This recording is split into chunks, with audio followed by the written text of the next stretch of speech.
Y muy buenas noches, estimados alumnos. Damos inicio a la clase número 29 correspondiente a los peritos.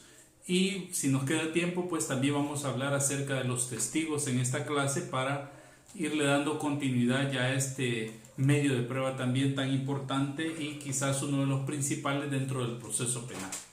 Pero vamos a empezar a hablar sobre los peritajes regulados en el Código Procesal Penal, y para ello nos vamos al artículo 226, el cual nos habla del nombramiento de los peritos y su clasificación.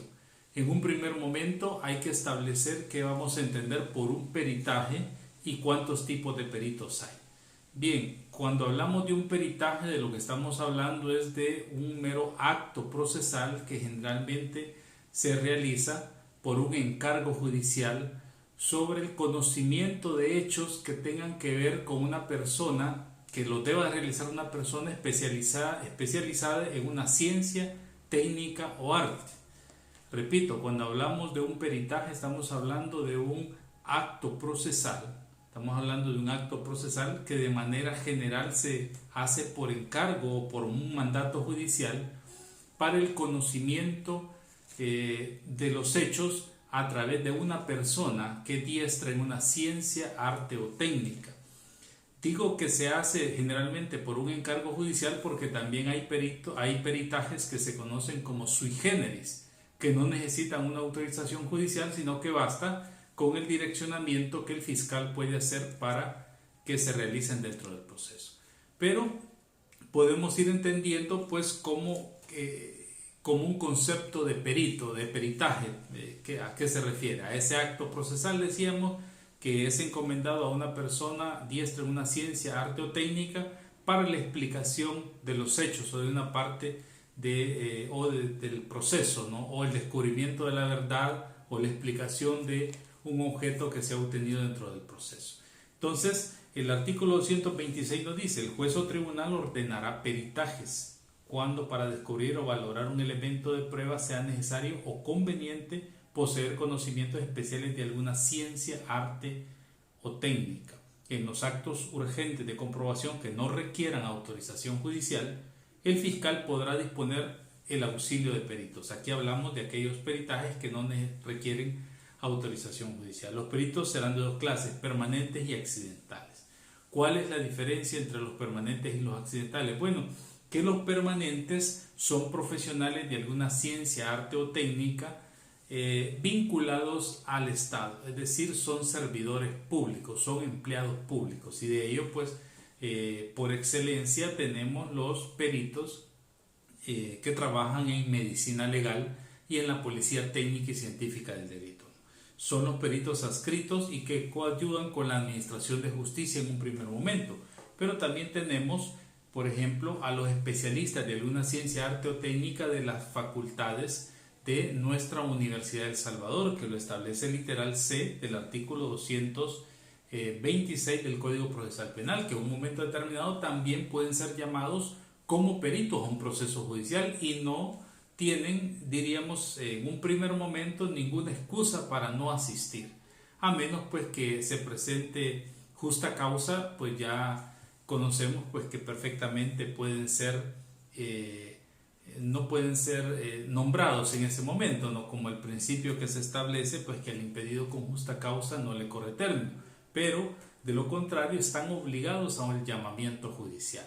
Los directores o jefes de los centros asistenciales del Estado o aquellos que designen, por ejemplo los médicos, los especialistas de todas las clínicas públicas del Seguro Social, de las clínicas del Ministerio de Salud, también son peritos permanentes en un momento determinado para poder acudir a un llamado judicial y realizar un estudio o una pericia sobre la ciencia o arte técnica que ellos conocen.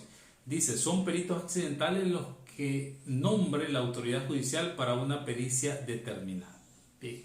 Estos peritos ya accidentes, en el caso de los peritos permanentes, no será necesaria su juramentación o protesta para la práctica de la diligencia. Su salario habitual, dice, serán sus honorarios, y la institución para la cual trabajan estará obligada a conceder el permiso para la pericia. Ahora, cuando se trata de peritos accidentales, estos sí, lógicamente, pues tienen que ser juramentados, es obligación juramentarlos y asignarles, digamos, una cuota de honorarios por el trabajo que van a realizar. Claro, ¿por qué a los permanentes no se juramenta? Bueno, porque si se entiende que son servidores públicos, cuando adquieren su grado académico, toman una protesta o un juramento ante el servicio público, ante las necesidades que puedan ser llamados en un momento determinado. Entonces, esas son las dos clases de peritos que tenemos en nuestro Código Procesal Penal. Ahora bien, cuando hablamos de esto ya conocimos qué vamos a entender por un peritaje. Ahora, el perito es una persona que obtiene conocimiento desde adentro del proceso. ¿Por qué? Porque manipula la evidencia. Cuando digo manipula la evidencia, no estoy diciendo que la altera, sino que la procesa, la estudia, la analiza, saca una conclusión y saca los puntos de pericia que las partes o el juez le ha solicitado. Entonces es un elemento del proceso que obtiene información dentro del proceso, a diferencia del testigo, ¿sí? Que el testigo al final, si bien es cierto, no es parte en el proceso, pero el testigo es una persona que brinda información desde afuera del proceso. Es decir, el testigo, por otro lado, presencia el hecho, puede ver los objetos. El perito no está presente en la comisión de los delitos ni sabe cómo se ejecutaron, pero sí tiene la evidencia y sobre esa evidencia va a establecer un diagnóstico, una conclusión, no señalando que X o Y persona ha cometido el delito, sino que cómo ese objeto, cómo lo incautado tiene vínculo con el delito, o si en el caso, digamos, de la droga, si es una sustancia prohibida o no es prohibida por la ley. En el caso de armas, si hay funcionabilidad o no hay funcionabilidad de las armas. En el caso de documentos, si las firmas o las letras que aparecen en el mismo corresponden a la letra o a la firma de una persona involucrada. Si hay, por ejemplo, documentos alterados, etcétera, o cualquier otro tipo de pericia que pueda darse. Ya conocemos exámenes psicológicos, psiquiátricos, exámenes de genitales, exámenes de ADN, etcétera. Entonces, sobre toda la base de eso, pues va a brindar una información del estado de las cosas o cómo se encuentran, de los cuales solamente su conocimiento previo, científico, sobre esa ciencia, arte o técnica puede brindarle. Entonces, esa es la diferencia entre un testigo y un perito, que uno aporta elementos desde adentro del proceso, es decir, el perito, y el testigo aporta elementos al proceso desde afuera del proceso. Entonces, ahora, cuando hablamos de que hay peritajes que no necesariamente llevan un encargo judicial, estamos refiriendo a aquellos peritajes que la Fiscalía, dentro de su potestad o de su facultad de investigar, puede ordenarlos. Y estos podemos remitirnos, por ejemplo, al artículo 300, a las facultades de la policía. Cuando hablamos de las facultades de la policía, de todas sus facultades, atribuciones de la policía, de todas sus facultades de investigación, ahí se encuentra la realización de peritaje. Por ejemplo, cuando se incautan drogas, en un primer momento, cuando se realiza la cadena de custodia, se realiza un examen preliminar por un facultativo, un especialista precisamente en droga de la Policía Técnica y Científica del Delito, y ese es un peritaje, ¿no? Que no necesita una autorización judicial, porque es un peritaje preliminar donde el fiscal lo hace para tener el primer indicio de que efectivamente lo que se incautó es droga. Posteriormente va a venir un peritaje ya formal solicitado por el fiscal ante el juez para que éste lo autorice y sobre los puntos específicos de la pericia que necesita en esa droga. Pero en un primer momento eso es válido. También hay el juez en nuestro Código Procesal Penal. Si bien es cierto, recordemos que nuestro Código Procesal Penal es de corte acusatorio adversativo, ¿sí? No es inquisitivo, es decir, no es un proceso penal donde el Estado se impone y controla todas las áreas del proceso y es el que ordena, el que direcciona, ¿sí? Sino que son las partes, porque es acusatorio adversativo, También el Código Procesal Penal ha dejado algunos elementos o algunas partes donde el juez puede ordenar de manera oficiosa algún tipo de peritaje.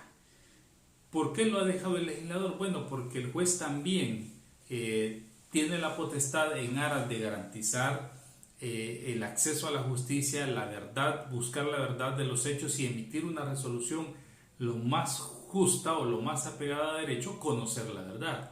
En ese sentido, el artículo 302 ordinal segundo da la facultad al juez para que pueda ordenar un peritaje, así como los artículos 356 ordinal quinto, 358 ordinal 12 y 13. Veamos el artículo 302. El artículo 302, por ejemplo, dice,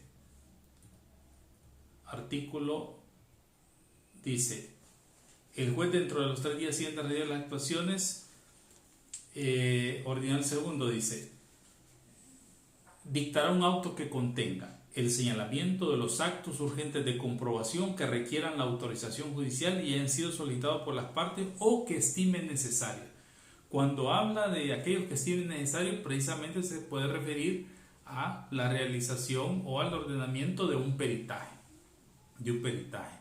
Podría ser el caso que en primeras diligencias no se le hizo un peritaje psicológico a una persona que está siendo víctima de un delito relativo a la libertad sexual, podríamos decir agresiones sexuales o acoso sexual, y él considera necesario realizar un peritaje para conocer en realidad el daño o si se cumplen algunos elementos del tipo penal del acoso sexual, ¿no?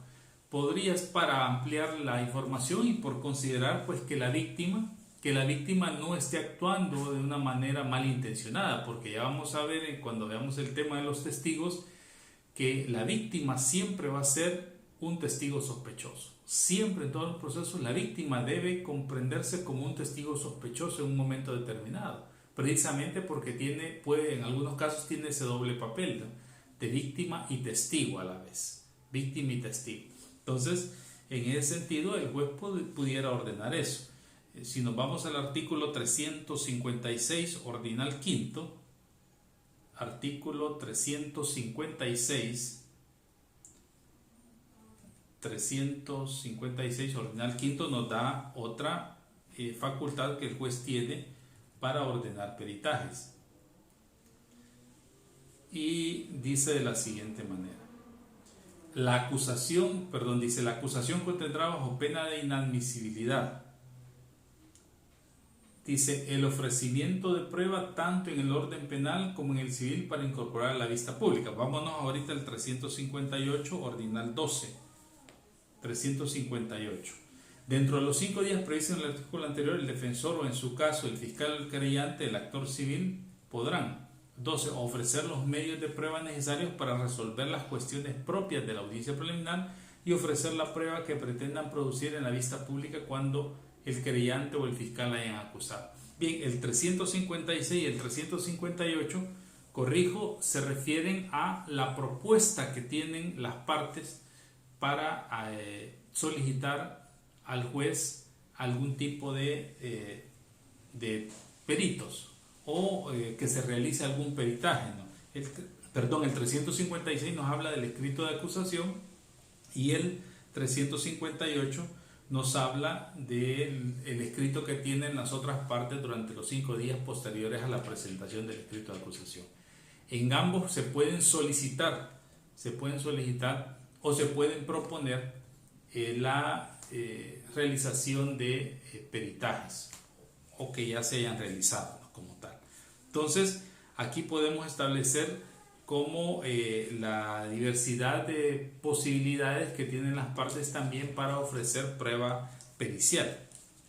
Ahora bien, la pregunta ¿es nulo un peritaje donde no estén presentes las partes? En un sentido general, ¿es nulo un peritaje donde no estén presentes las partes? No, no es nulo. No es primeramente porque hay peritajes, como ya lo decíamos, que no necesitan autorización judicial, basta con la autorización del fiscal. Y aparte de eso hay una sentencia de la sala de lo penal sobre una casación donde da certeza de esto, y es la sentencia 232-CAS-2007, ¿sí? Donde establece de que no es necesario para algunos peritos, en este caso de los peritajes, que estén presentes las partes procesales ni tan siquiera el juez. Lo mismo sucede cuando ya en etapa instructora el peritaje, digamos, de las armas o de la droga se hace ya más ampliado. Generalmente el juez no está en la policía técnica y científica verificando el peritaje, no está el secretario, no está el defensor, no está el fiscal. Ahora aquí surge una pregunta de interés y muy importante para el proceso penal. ¿Quién controla al perito? ¿Quién controla al perito? ¿Quién controla efectivamente que el perito no manipule la evidencia en ese caso? ¿Quién la controla? Claro, alguien puede decir, pero es un perito permanente y entonces está obligado a trabajar con honestidad, con rectitud, y juró, ¿verdad? En su momento hizo su protesta de ley de que iba a cumplir fielmente el cargo, apegado a la ley, sí, pero ¿quién controla al perito en ese caso? Entonces aquí como que también puede haber un vacío o una forma de cómo contaminar los medios probatorios, porque al final cuando ese perito va a la vista pública y es interrogado, entonces puede generarse también una alteración de la información o una desmejora en la información, como puede suceder.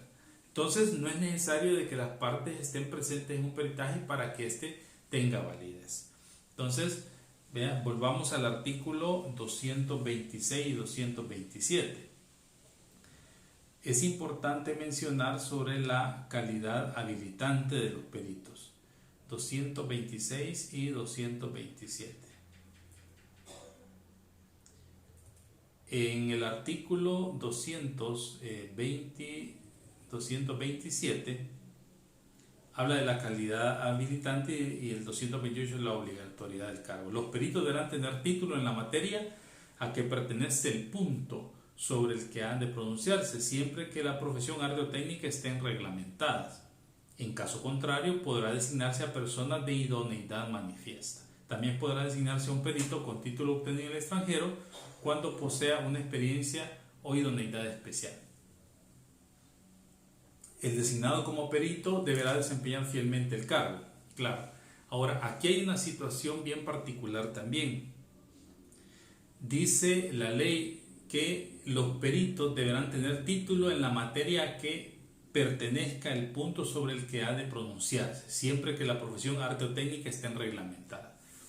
Bien, o sea, exige que haya un título sobre la pericia que están realizando, pero muchas veces en la práctica nos damos cuenta que hay peritos que básicamente son empíricos. Son empíricos, o sea, se han hecho a pura experiencia, que no está nada mal, y a lo mejor sus acreditaciones son algunos cursos, no quiero menospreciar, pero algunos cursos de 2, 3, 4, 5 meses, que eso pues más la experiencia le va dando una credibilidad. Ahora el juez tendrá que valorar esas circunstancias si en realidad amerita la idoneidad o no del perito. En términos generales, casi siempre la idoneidad va ligada pues a la experiencia, ¿no? La experiencia, todos sabemos que puede tener un muy buen título de una muy buena universidad, pero si no hay experiencia, pues como que la idoneidad le hace falta mucho ahí para poder completar su participación. Pero sin embargo la ley exige que haya una calidad habilitante. En ese caso este puede ser un medio de impugnación al momento de autorizar a una persona que no está con las credenciales necesarias. De hecho, cuando se esté en el juicio y uno va a interrogar a un perito, esa es una de las primeras cosas que hace, es habilitar al perito, o sea, sentar las bases de su acreditación como tal. Sentar las bases de su acreditación como tal. Ahora bien, aquí viene una pregunta de interés muy importante. ¿Cuáles son los elementos que deben de concurrir para que el peritaje tenga un valor, diríamos, total como prueba en un juicio? ¿Cuáles son los elementos que deben de concurrir para que el peritaje tenga un valor total como prueba en el juicio? Dos elementos básicos. Primero, que el perito necesariamente haya procesado la evidencia o haya manipulado la evidencia o el objeto incautado, que lo haya conocido, que lo haya examinado, que lo haya analizado y que haya sacado una conclusión de qué se trata o en qué estado estaba o cómo fue que sucedió su deterioro o qué fue lo que encontró. Y eso es necesario plasmarlo en un peritaje, en un documento, firmarlo y sellarlo. Ese es el primer elemento que se debe de establecer. El segundo elemento es que ese documento y el dicho del perito, que ese documento, el dictamen y el dicho del perito, sea sometido a la contradicción. Es decir, que en el juicio ese testigo esté en una posición donde las partes puedan realizar un interrogatorio directo y luego un contrainterrogatorio.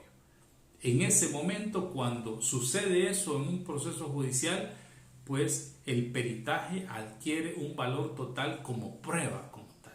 Si primero la manipulación, el análisis, el estudio de la evidencia del objeto incautado, del occiso, de los exámenes mentales, seriológicos, de orina, de lo que sea, de que se realizó, se manipuló la evidencia, se vio y se emitió un dictamen, se firmó y se selló por un facultativo que está habilitado. Pero el segundo momento es cuando este profesional llega al juicio. Llega al juicio y cuando llega al juicio no es solo someterlo al interrogatorio y al contrainterrogatorio.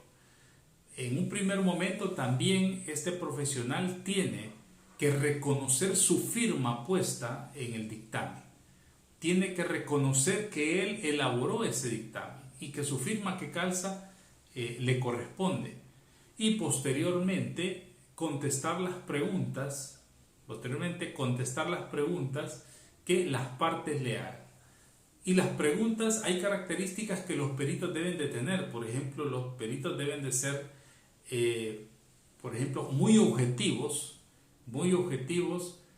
en su dictamen, en su análisis, imparciales, por supuesto. Imparciales, no deben de estar inclinados a ninguna de las partes, sino que lo que dice la evidencia, y reservados. Reservados me refiero no para la vista pública, sino reservados en el momento, durante todo el proceso, cuando ellos conocen o van conociendo los resultados de su pericia.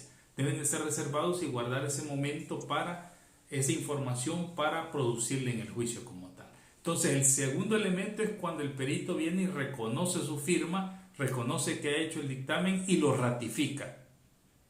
De hecho, el interrogador, después de haber acreditado al testigo con su experiencia, cuántos años de experiencia, con haberle preguntado cuáles son sus títulos, dónde trabaja, cuáles son sus actividades en los peritajes, en ese momento el interrogador se refiere al perito y pregunta si reconoce la firma de ese peritaje, y el perito establece sí, es mi firma y yo realicé ese peritaje. En ese momento el peritaje obtiene el valor completo de una prueba como tal. O sea, vean qué interesante se vuelve, porque son dos momentos muy especiales. ¿Qué pasaría, por ejemplo, si un perito no llega y no ha habido ninguna estipulación probatoria, sino que no llega y solo tenemos el dictamen? Y necesitamos aclaraciones sobre ese dictamen. Y ya no hubiera posibilidad a lo mejor de suspender la vista pública por los plazos procesales o por lo que sea. En realidad, la valoración de ese peritaje con esas deficiencias que se necesitaban aclarar podría generar desde luego una duda o sentar algún precedente para el juez y considerar si valora o no valora ese peritaje como tal. Entonces, todo lo que puede generarse en la cuestión de los peritajes. ¿Qué pasaría si una persona realiza un peritaje y no está acreditado legalmente en esa ciencia, arte o técnica? Bueno, en este caso cometería un delito establecido en el artículo 289 del Código Penal. Parafraseando, ejercer funciones, ejercer una profesión sin el título reglamentado. Artículo 289 del Código Penal. Esa es la consecuencia jurídica que va a traer a un perito realizar un dictamen sobre algo que no está facultado como tal. Entonces veamos ya los dos momentos donde el peritaje vuelve con un valor probatorio total como prueba.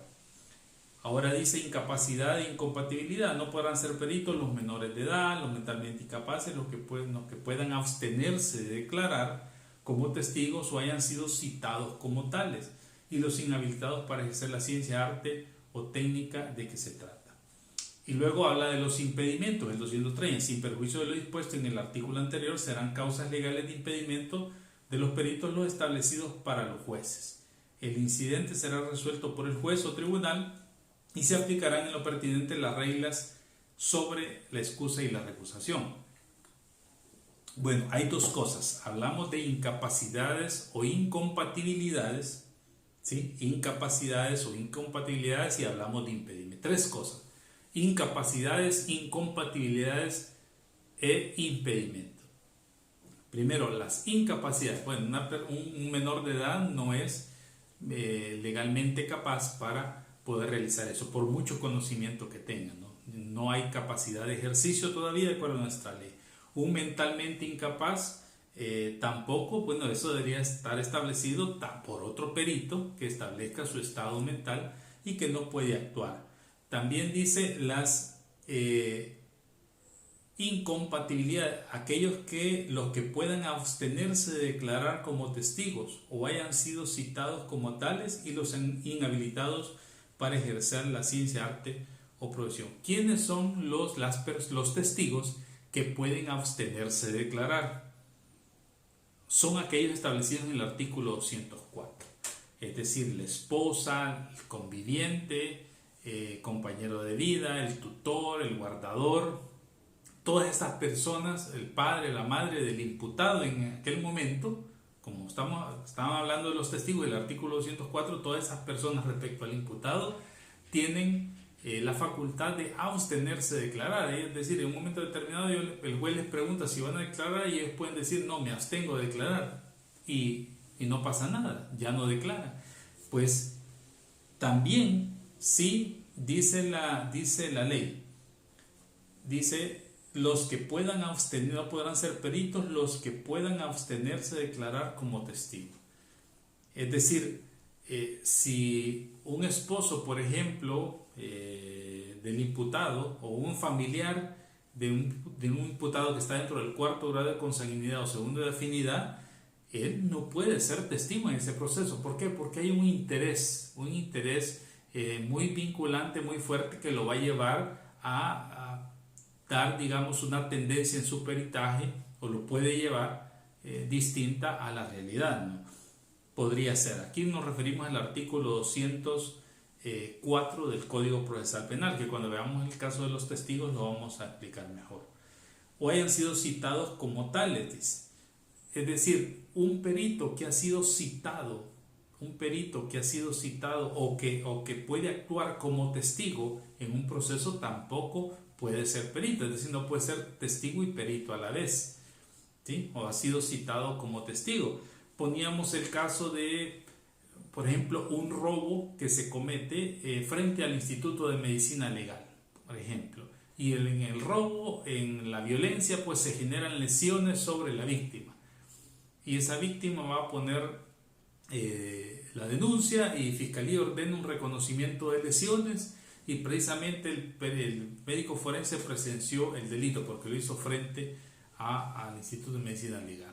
Podría ser testigo y perito a la vez. En ese caso, la ley no permite, pues, porque hay una incompatibilidad en eso, si va a actuar en un momento determinado como testigo y como perito. Entonces, no podría actuar de esa manera. Esa es otra de las incompatibilidades, o los inhabilitados para ejercer la ciencia, arte o técnica de que se trate, ¿no? Lógicamente esto hay que demostrarlo. Como parte procesal no podríamos decir de que el médico, el psicólogo, el psiquiatra, el especialista en un peritaje de armas o de otra ciencia pues esté inhabilitado. Tenemos que demostrarlo. Y el mejor momento para demostrarlo, en todo caso, podría ser el juicio, aunque lo podemos hacer antes, ¿no? Si tenemos el dato. Entonces, y habla del 230 de los impedimentos también. Los impedimentos hace semejanza que son aquellos mismos impedimentos que puede tener un juez para conocer una determinada causa. Quiere decir entonces que si, por ejemplo, la víctima es enemiga capital del perito, no pudiera ser perito él en ese caso. O si la víctima tiene una relación íntima con el perito, no podría ser. Si el perito, por ejemplo, es deudor de la víctima, tampoco, o del imputado, tampoco podría ser. ¿Por qué? Porque hay un interés que media, o si por el contrario, el perito es acreedor del deudor o del imputado de la víctima, tampoco podría ser perito en este caso por el interés que media, o si ha sido guardador, tutor, etcétera. Aquí nos remitimos a las reglas del artículo 66 del Código Procesal Penal y ahí está todo el listado de las circunstancias que pueden establecerse en un momento determinado y en las cuales puede incurrir lógicamente el perito, ¿no? Como tal. Y en ese caso pues son las mismas que le asisten a los jueces. Dice el artículo 131, el juez o tribunal designará un perito, salvo que estime necesario nombrar otros. La realización de la diligencia será notificada a las partes con la indicación de los puntos de pericia y del nombre del perito. Bien, cuando hablamos de este tipo de pericias al que se refiere el artículo 231, básicamente es al peritaje por encargo judicial. Este se va a dar en una resolución y en esa resolución se van a establecer claramente los puntos de la pericia que se necesitan conocer. ¿Qué puntos de la pericia se necesitan conocer? Por ejemplo, si el evaluado tiene sus capacidades físicas y mentales correctas, si hay veracidad en su relato, si no hay algún historial, digamos, de violencia psicológica o sexo anómala anterior, si hay consumo anterior a drogas, etc. Cualquier circunstancia de esas, me estoy refiriendo, digamos, a un peritaje psicológico. Pero podría ser otro tipo de peritaje grafotécnico, por ejemplo, donde necesariamente deben de establecerse los puntos de la pericia. Entonces el 231 básicamente se refiere a los peritajes por encargo judicial. Bien, nos vamos a quedar hasta acá y continuamos posteriormente hablando de este tema de los peritos y para luego continuar con los testigos. Pasen buenas noches.